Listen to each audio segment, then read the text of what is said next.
ಸ್ಕೀಮ್ನ ಉದ್ದೇಶ ಏನಿತ್ತು ಅಂದರೆ ಎಂಪ್ಲಾಯಿಗೆ ಏನು ಸಿಗ್ತಾ ಇರಲಿಲ್ಲ. ಎಂಪ್ಲಾಯಿ ರಿಟೈರ್ಡ್ ಆದರೆ ಏನು ಸಿಗ್ತಾ ಇರಲಿಲ್ಲ. ಮರಣ ಹೊಂದಿದರೆ ಅವ್ರ ಫ್ಯಾಮಿಲಿಗೆ ನಾಮಿನೇಷನ್ ಯಾರು ಮಾಡಿರ್ತಾರೆ ಅವ್ರಿಗೆ ಸಿಗ್ತಾ ಇತ್ತು.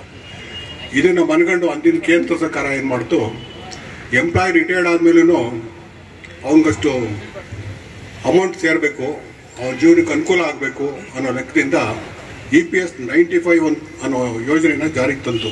FPSನ ಕ್ಯಾನ್ಸಲ್ ಮಾಡಿ ಎಂಪ್ಲಾಯಿ ಪೆನ್ಷನ್ ಸ್ಕೀಮ್ ಅಂತ 95 ಅಂತಾನೆ 95 ಅಂತ ಜಾರಿಗೆ ಬಂತು.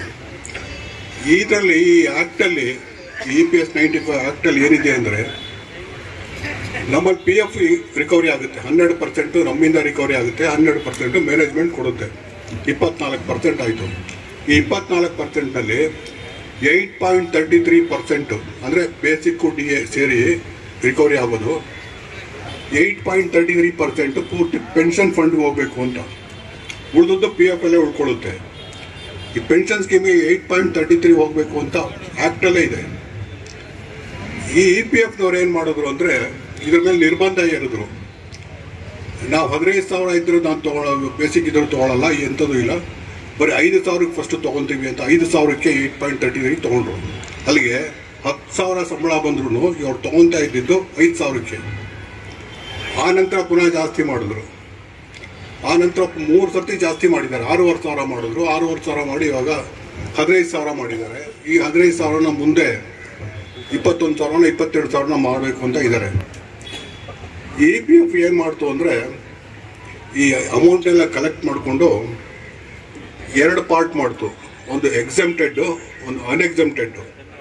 ಅಂದರೆ ಎಕ್ಸೆಂಪ್ಟೆಡ್ ಅಂದರೆ, ಈ ಸಂಸ್ಥೆಗಳಿಂದ ರಿಕವರಿ ಆಗುವ PF ಹಣನ ಸಂಸ್ಥೆನೇ ಇಟ್ಕೊಳ್ಳೋದಾದರೆ ಇಟ್ಕೊಳ್ಳಿ, ನೀವೇ ಒಂದು ಟ್ರಸ್ಟ್ ಮಾಡಿಕೊಂಡು ನೀವೇ ಮೇಂಟೈನ್ ಮಾಡಿ.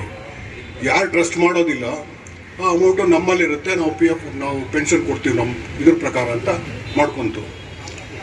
ಈ EPFನ ಕಾಯೋದಕ್ಕೆ ಅಲ್ಲಿ ಸೆಂಟ್ರಲ್ ಗೌರ್ಮೆಂಟ್ ಏನು ಮಾಡ್ತೋ, ಭವಿಷ್ಯ ನಿಧಿ ನ್ಯಾಸ ಮಂಡಳಿ ಅಂತ ಅಲ್ಲಿ ಒಂದು ಸೆಂಟ್ರಲ್ನಲ್ಲಿ ಮಾಡ್ತು. ಅಂದರೆ CBT, central board of trustees ಅಂತ.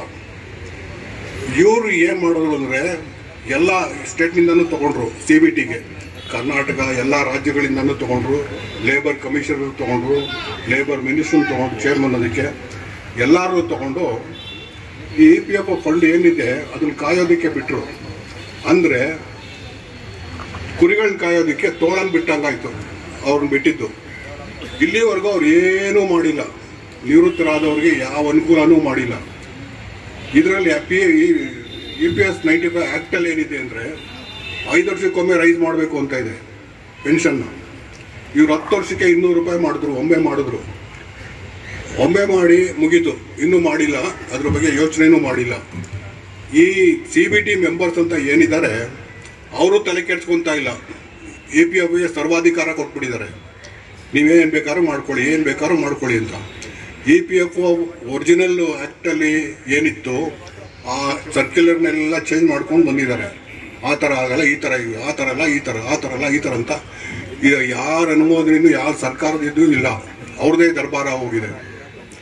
ಇದನ್ನು ನೋಡಿ, ಅನ್ಯಾಯ ನೋಡಿ RC ಗುಪ್ತಾ ಅನ್ನೋರು, ಅವರು ಹರಿಯಾಣ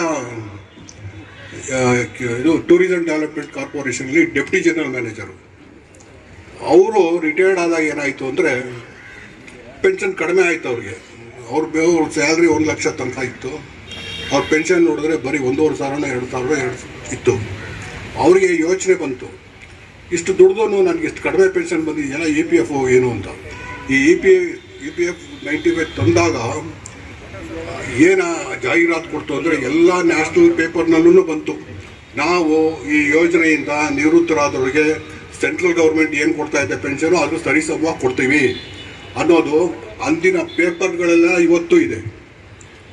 ಆ ಡಿಕ್ಲರೇಷನ್ ಏನು ಮಾಡಿದ್ರು EPS 95 ಅವತ್ತು ಇವತ್ತಿಗೂ ಇದೆ.